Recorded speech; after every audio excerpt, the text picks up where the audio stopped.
site builder and the lateral toolbar. Alright, so the lateral toolbar is going to be off here on your left hand side, and this is going to be where you get most of your work done, where you get all of your elements from, so on and so forth. So let's just go ahead and go down the line. This is going to be your layouts and your pages. So this is going to be your entire website here. You can add different layouts, and we have another tutorial that goes in depth into the pages, but this is also how you access each page and jump from slide to slide. Okay, now we're going to come here to our text. Now we have our text here. This is going to be for all of your main text inside of your website. So if I come here and I go to the text, let's come back here. Let's say I add an extra large text. Okay, this is going to control the size and the style of this text. So if I want to go up and down, it's going to go up and down for me. Anytime I add this, and if I could right click here and go to text and go to styles, I can actually switch between different styles here inside of my my group scheme of fonts. Now what I can also do is add another group, so I can have several different groups, give it a name. So let's say new group for this one, and let's go here, confirm, and now I can edit the different text here in this group as well. Okay, so to move along, I'm going to go down here to the elements. This is where you're going to get all of your different things to put your website together.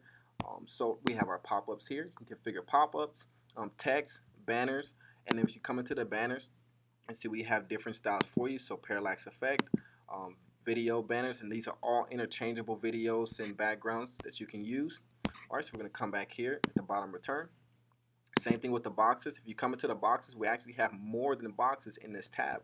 We have not just the personalized ones, we have horizontal lines as well, and we have these which are different shapes, and we have boxes with tabs, etc. Okay, so we have a lot of different options for you there.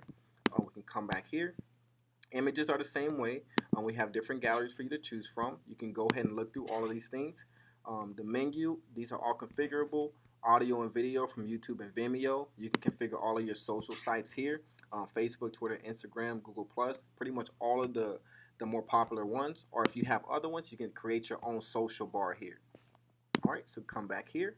And what we can do is also configure custom contact forms that go directly to our email, or we can have email marketing contact forms, which are almost the same thing, except they link to your Mailing Boss account, which is also located in your virtual office.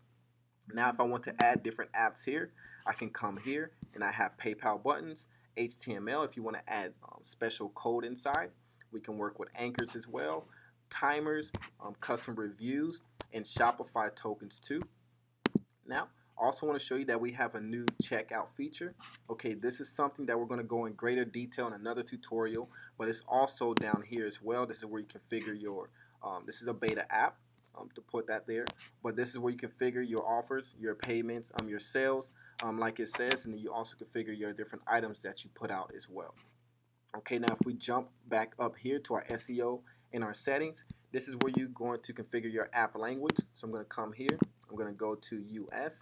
We also have Brazilian Portuguese, Spanish, Dutch, and French. All right, we're going to save this. And then this is where you create your sitemap here. This is more in depth when we start to talk about SEO. When we get into those tutorials, we'll go over what the sitemap does for you and how Google indexes that. The platform settings, you can come here. Is this available on tablet and mobile? You can disable those devices by simply clicking on no. All right, I'm going to return back. And now we can go to our restricted area. So this is how you create those member logins. This is how you create the registrar pages or the custom pages or the members areas. We'll go over all of these separately in other tutorials. And then this is your user management. So when you have that members area or that restricted area, whenever somebody signs up and gives you their email or contact information, it will load here. You'll be able to organize it. You can download it as a CSV file. You can also integrate this with your Mailing Boss account too, so you can track it through analytics. All right, thank you, and I will talk to you next tutorial.